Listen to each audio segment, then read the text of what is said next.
ভয়ঙ্কর কিছু একটা ঘটতে যাচ্ছে দর্শক, খুব বড় কিছু। গতকাল 18ই জানুয়ারি রাত্রে, সময় তখন ঠিক রাত 10টা, মিডল ইস্টের আকাশে হঠাৎ করেই একটা অস্বাভাবিক মুভমেন্ট। র্যাডারে ধরা পড়ল 14টা F-15 ফাইটার জেট। একা নয়, সেগুলোকে স্কট করে নিয়ে আসছে আমেরিকার ভারী বম্বার বিমান বা হেভি বম্বার্স।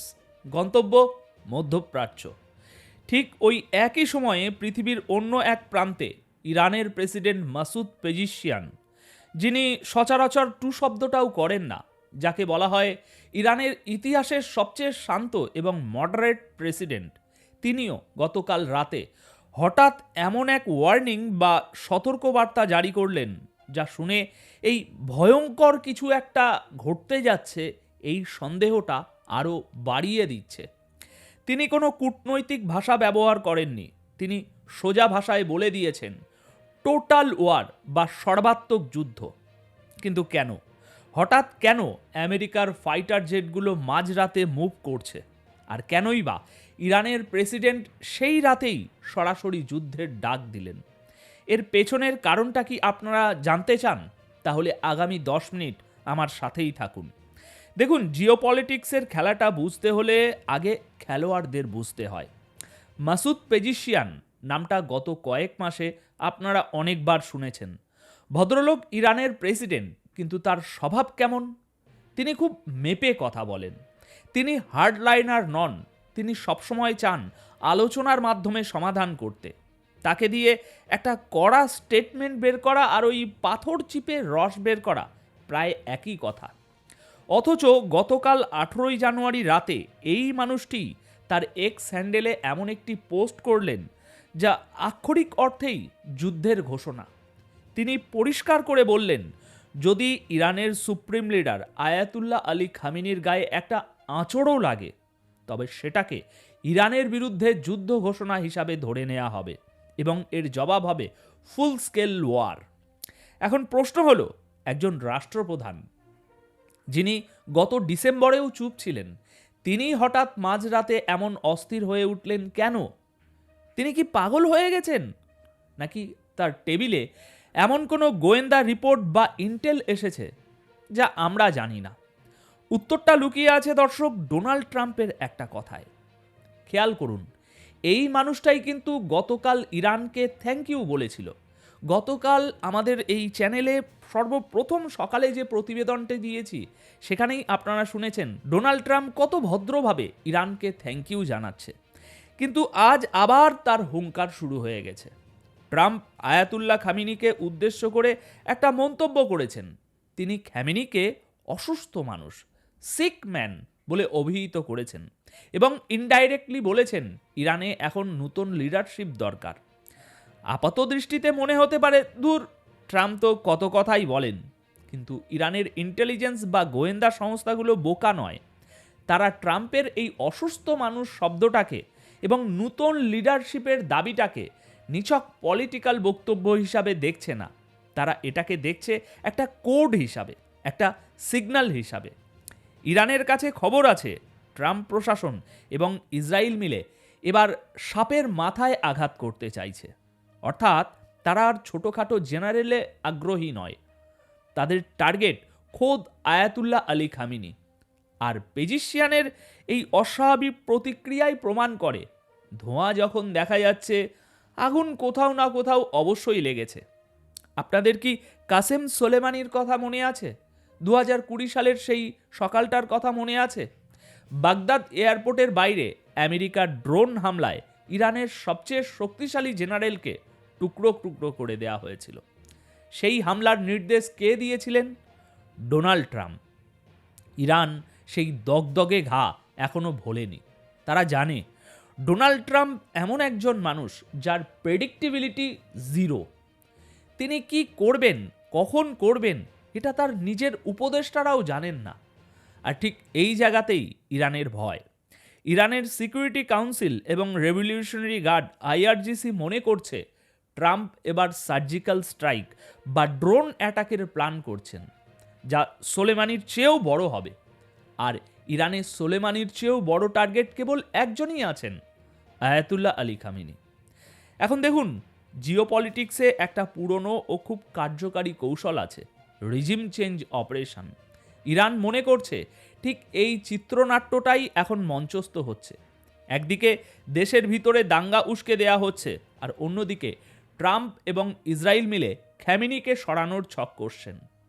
আর এই ভয় থেকেই মাসুদ পেজিশিয়ানের মতো ঠান্ডা মাথার মানুষও আজ টোটাল ওয়ারের হুমকি দিতে বাধ্য হয়েছেন।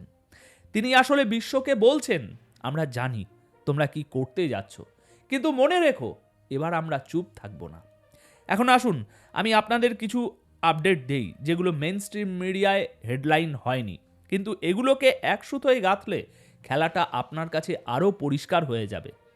আমি এখানে কোনো মন গড়া গল্প বলছি না, আমি শুধু ফ্যাক্টসগুলো আপনাদের সামনে রাখছি, বিচার আপনারা করবেন।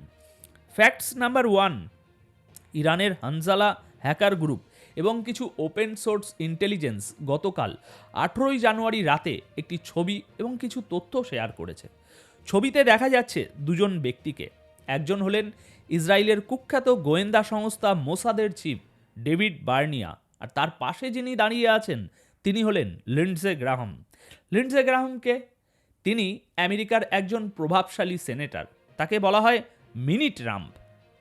জায়নাবাদ এবং ইসরায়েলের এজেন্ডা বাস্তবায়নে তিনি ট্রাম্পের চেয়েও এক ধাপ এগিয়ে।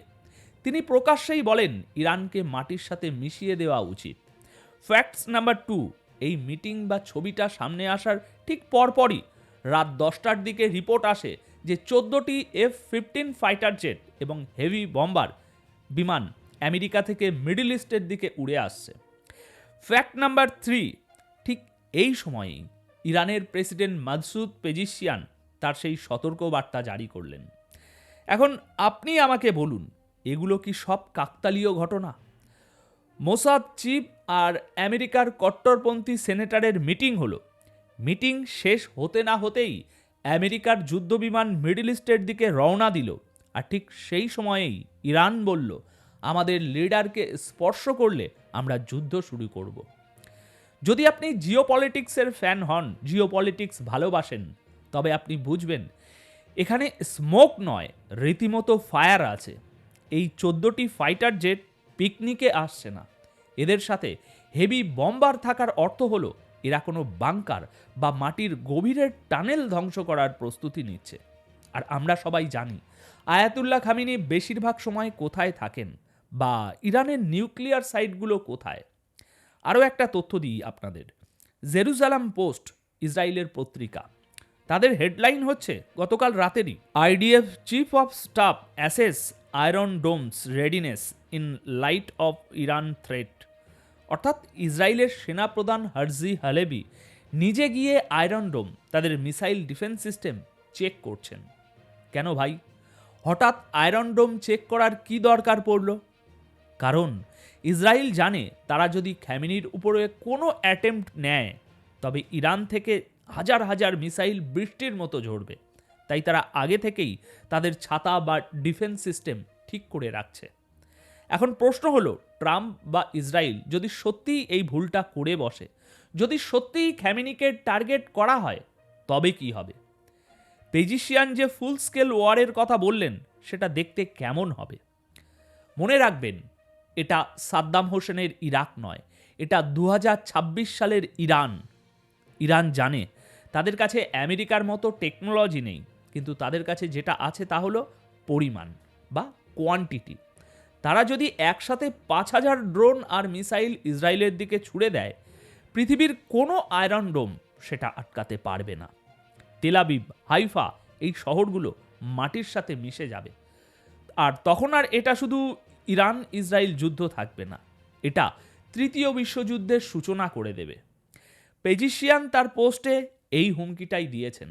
তিনি বুঝিয়ে দিয়েছেন খ্যামিনি কোনো ব্যক্তি নন, তিনি ইরানের রেড লাইন। তাকে ছোঁয়া মানে বারুদের স্তূপে আগুন দেওয়া। দর্শক, আমরা এমন এক সময়ে বসে আছি যেখানে এক রাতের সিদ্ধান্ত পুরো পৃথিবীর ইতিহাস বদলে দিতে পারে। ইরানের প্রেসিডেন্টের এই নজিরবিহীন হুমকি প্রমাণ করে তারা দেওয়ালের লেখাটা পড়ে ফেলেছে। তারা বুঝতে পারছে শিকারি তাদের খুব কাছে চলে এসেছে। এখন দেখার বিষয় হলো ডোনাল্ড ট্রাম্প এবং বেঞ্জামিন নেতানিয়াহু কি আসলেই সেই লাল বোতাম টিপবেন, নাকি ইরানের এই পাল্টা হুমকি তাদের থামিয়ে দেবে। পরিস্থিতি অত্যন্ত ঘোলাটে, যে কোনো মুহূর্তে ব্রেকিং নিউজ আসতে পারে। তারা যুদ্ধবিমান আর মোসাদ চিফের ছবি দিয়ে ইরানকে প্যানিক বা আতঙ্কে ফেলতে চাইছে, যাতে ইরান ভুল কোনো পদক্ষেপ নেয়। কিন্তু মনে রাখবেন, যদি ইরান ভুল করে আগে আক্রমণ করে বসে, তবে ট্রাম্প সেটাই অজুহাত বানিয়ে সর্বশক্তি নিয়ে ঝাঁপিয়ে পড়বেন। তাই আসল খেলাটা এখন অস্ত্রের নয়, স্নায়ুর। যে আগে চোখের পলক ফেলবে সেই হারবে। এখন এই প্রতিবেদন শেষ করার আগে দর্শক, আপনাদের মন্তব্য জানতে চাইব। আপনারা কি ভাবছেন বিষয়টি নিয়ে? কমেন্টে আপনাদের মতামত অবশ্যই জানাবেন। ভালো থাকবেন, সুস্থ থাকবেন। ধন্যবাদ আপনাদের সকলকে।